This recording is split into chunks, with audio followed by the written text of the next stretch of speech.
Abidjan is the city of Cote d'Ivoire, Kodogu.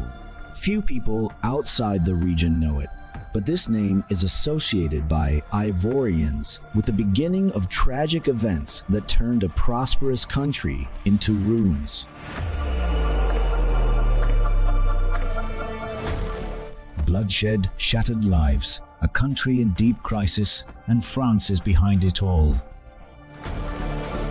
Those interested in international affairs associate Abidjan with the bombing of French barracks, Air Force Cote d'Ivoire fighter jets piloted by Belarusian mercenaries, with emphasis placed solely on the phrase Belarusian mercenary.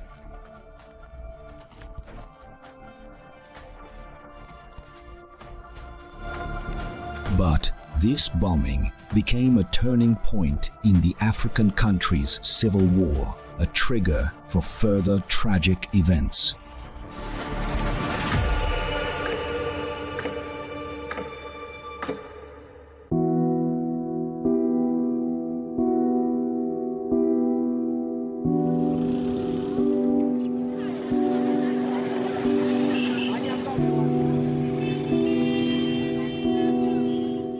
Cote d'Ivoire was the jewel of French colonial West Africa, a country with abundant natural resources, plantations of coffee, bananas, pineapples. Cocoa, imported from South America, was grown exclusively to supply France.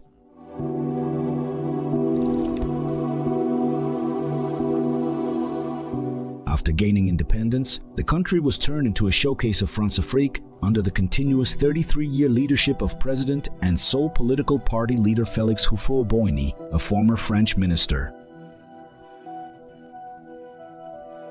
The death of the pro-French president led to a deep crisis in the country. The post-election crisis has its roots in our independence.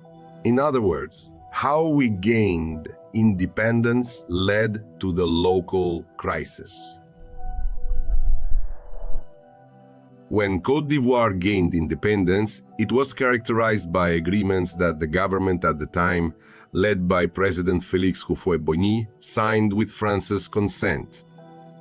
But these are controversial agreements that make France a privileged partner of Côte d'Ivoire, meaning the wealth of Côte d'Ivoire, its subsoil. Everything that belongs to Côte d'Ivoire belongs first and foremost to France.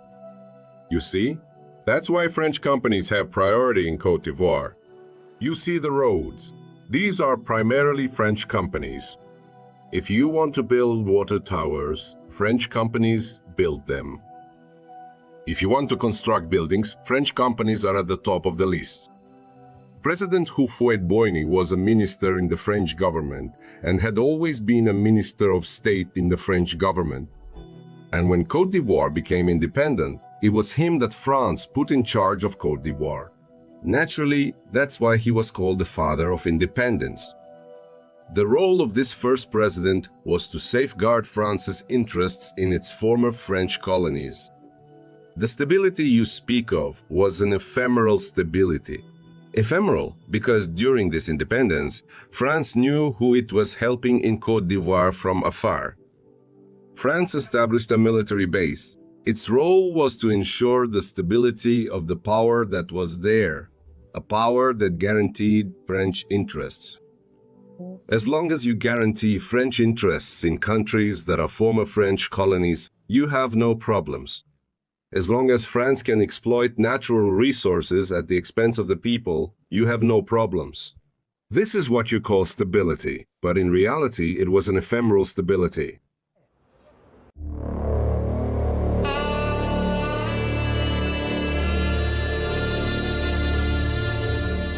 Time marched on relentlessly.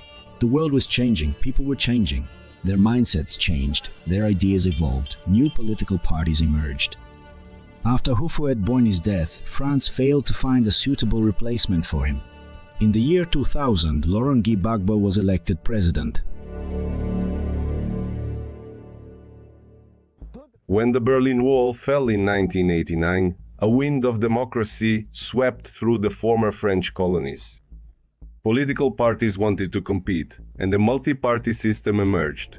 Intellectuals were going to create other political parties that would have a different vision, demanding genuine independence for the state. And it was under these conditions that Laurent Gbagbo came to power in the year 2000. I wasn't programmed by France, I came on my own. Do you understand what that means? It means he came to power in Cote d'Ivoire with new ideas. The wealth of Cote d'Ivoire should first benefit the people of Cote d'Ivoire before the French. Why should it benefit other countries like France? So we need to reassess France's policy in Cote d'Ivoire. But as soon as you infringe on France's interests, it's over. If you don't protect their interests, your authority is taken away. You understand? It's under such circumstances that Gbagbo came to power. His goal was to work primarily for the good of our people, not for the good of France. From that moment, he became an enemy of France. France identified him as an enemy who needed to be removed from power. So the post-election crisis is a consequence of our independence. That's what I mean. Therefore, what you call stability was an ephemeral stability that only guaranteed the power of those who protected French interests. In 2002, there was a rebellion against Gbagbo that escalated into an armed confrontation between the south and north of the country. France made little secret of the fact that it supported both sides in one form or another, maintaining the level of conflict. The struggle between government forces and the rebels was exacerbated by the fact that the rebels had a developed base and supply system in neighboring Burkina Faso, led by France's faithful servant, Blaise Compaoré. But there was a turning point in the hostilities. The government army began to push the rebels out of the country. And then the boot of a French soldier stepped onto Ivorian soil. In typical French style, without invitation from the legitimate government and with a UN resolution retroactively, the French army divided the country into two parts. The dividing line ran through Bouaké, which had become the rebels' logistical center.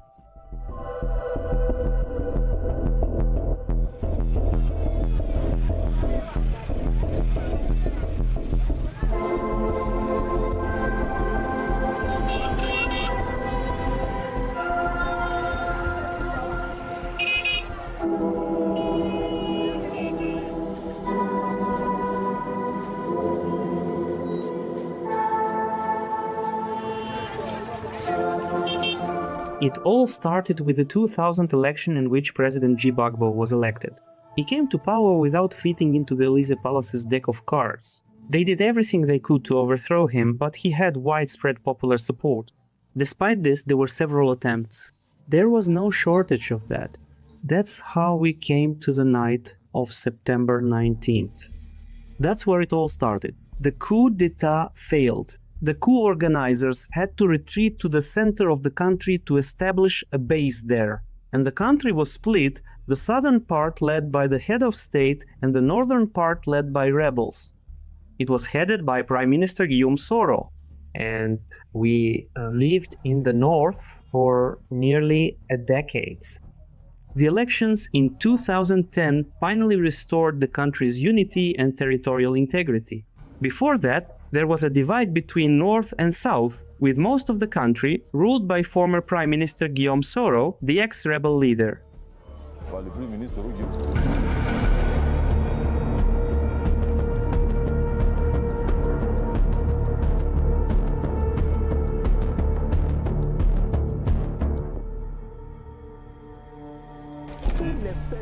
All the evidence points to who was behind the rebellion.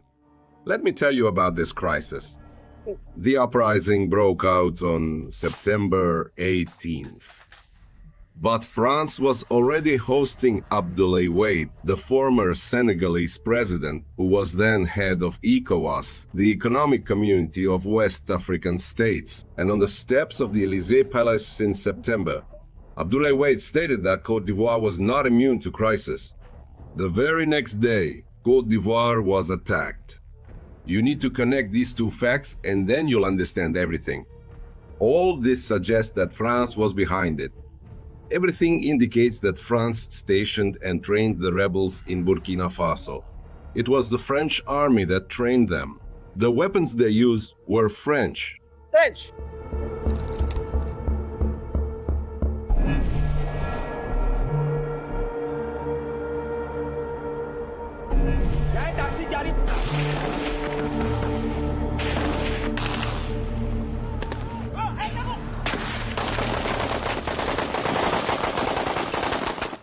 the rebels had logistical support at their disposal. Rebels without proper bases struggle to survive. If you know West African geography, everything revolves around Cote d'Ivoire. Railway lines. A train departs from Trigueval in Abidjan and goes as far as Ouagadougou and Niamey. The port of Abidjan handles everything imported from abroad.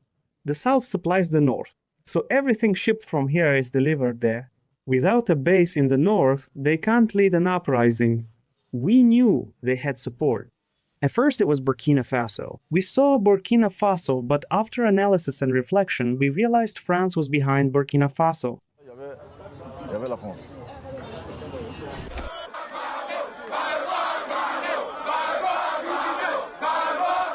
When Cote d'Ivoire was attacked in 2002 and the Ivorian army drove the rebels out of Abidjan and pushed them back to Bouaké, where they took up defensive positions. You see?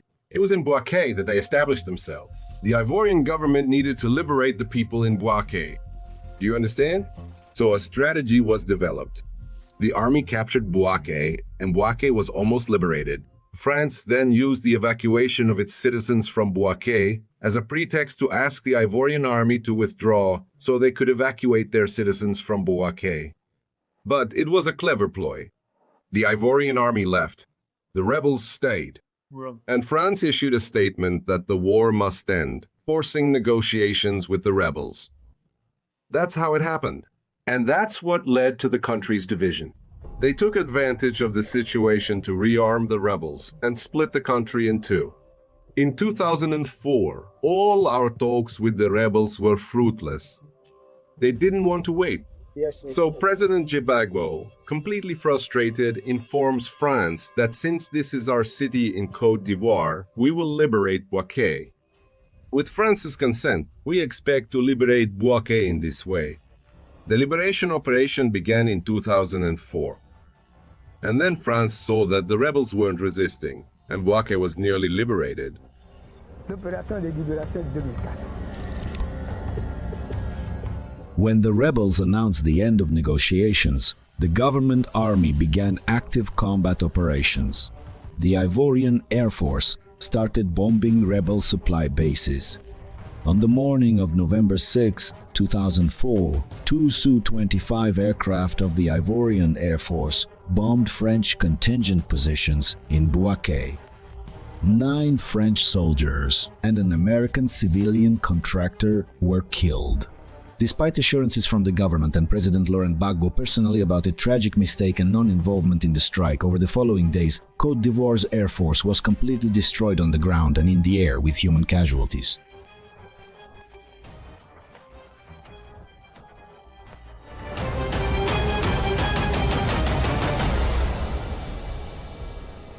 Jacques Chirac ordered the French army, under the pretext that our warplanes had shelled a French military base, killed Americans, and allegedly killed French soldiers whose bodies we never saw. We didn't see their bodies, but this pretext was used to destroy the Yamoussoukro airfield, where the Ivorian military base was located. But it was a humiliation for a supposedly independent country. It was more than humiliation. Destroying our own weapons, our aircraft, destroying them while they were on the ground, without warning the head of state. You're the president of a sister republic. You're giving orders here in Cote d'Ivoire to your army to shoot and destroy, to weaken the Ivorian army. This attack on Bouaké was more than just humiliation. The youth of Cote d'Ivoire mobilized and protested in the streets, holding rallies and demonstrations. Des meetings, avec des manifestations.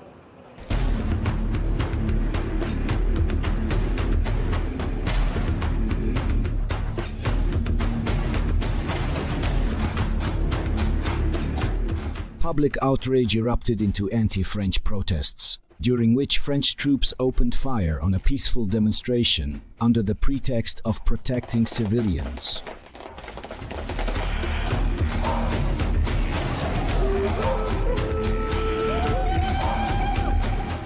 At this point, we learned that the same French army that had just destroyed our planes was moving towards the presidential palace in Cote. Then Ivorians went to create what we call a human shield. There were children there, and from the Hotel Ivoire they fired the children. They killed many Ivorians unnecessarily, without justification, because we had just learned that the same French army had just attacked the presidential palace. Gbagbo called for mobilization then. He asked young Ivorians to come out and set up roadblocks, and they opened fire on people on the Charles de Gaulle Bridge. Very symbolic, on young people, almost children, who were unarmed.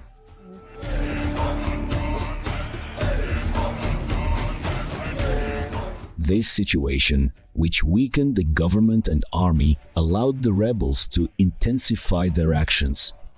The country remained divided and plunged into bloody conflict for several more years. And what is a country immersed in conflict? One divided in two, with a ruined economy, businesses, established trade flows and logistics, reduced purchasing power, shortages of goods and food.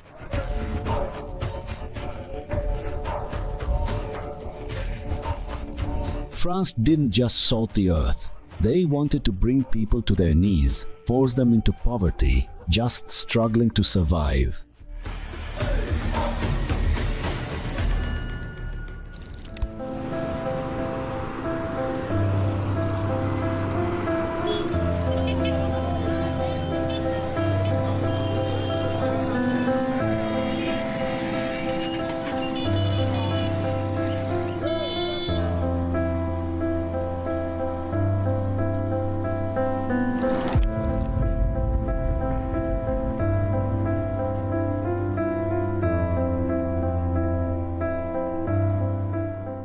The country was divided into two parts.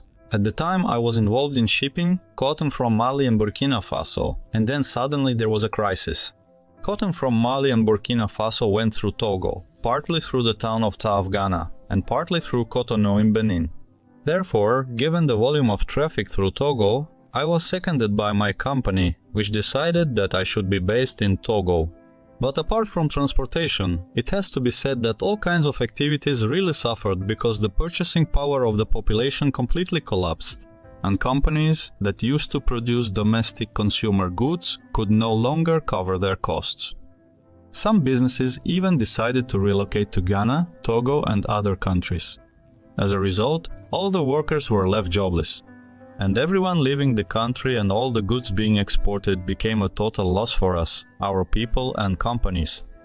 I was forced to go to Togo. This was a heavy blow for Côte d'Ivoire and its entire population, because at one point some of the cocoa from Côte d'Ivoire passed through Burkina Faso and Togo.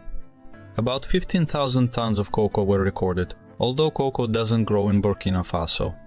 But exports from Burkina Faso through Togo still continued. Our company suffered, but so did Côte d'Ivoire, because when cotton from Mali or Burkina Faso passed through Côte d'Ivoire, the autonomous port of Abidjan benefited, but not only that. All kinds of activities from customs to terminal port. All these establishments make money when goods pass through our port. Therefore, once goods stop passing through the port of Abidjan, it's clear that this is a huge loss for the country.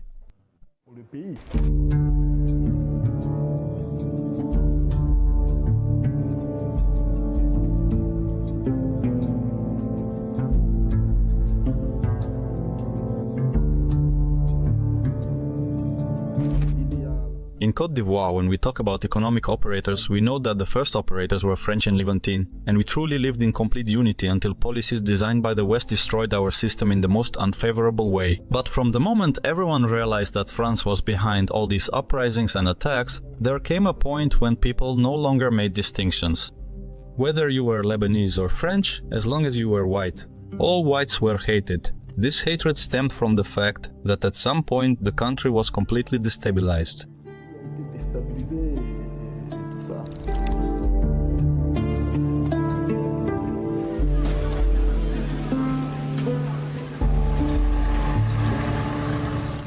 And the legal conclusion on the events in Bouaké was only reached in 2022. During the trial and investigation, one allegedly Belarusian pilot disappeared. One of the defendants died. The remaining two received life sentences in absentia. The investigation never answered the question of who gave the order to bombard the French barracks. No one needed it anymore. And the Ivorians had to start living again, return to their abandoned homes, and resume their work activities. But they had to, and still have to, heal emotional wounds, rebuild relationships with each other, and learn to live in peace again.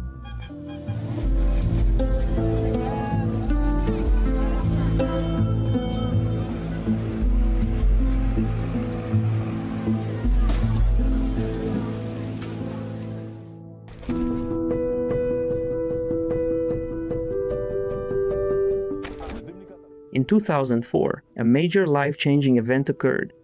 Many families left Bouaké. Their homes were destroyed. If you go to some neighborhoods, you will see a lot of abandoned houses. You will see trees growing in looted houses. Some families chose not to return to Bouaké. When we talked to them about coming back, they replied that they come for work and then might return. They cannot stand living here. I have already told you that this was a painful period in the life of the Ivorian people. It especially affected us who lived here in Bouaké. We have done everything for Bouaké, but we can never bring you back to the Bouaké that used to be. This period dangerously exposed the fraternal relationships we had. We grew up here together since childhood, when in 2004 we survived the bombing of Bouaké.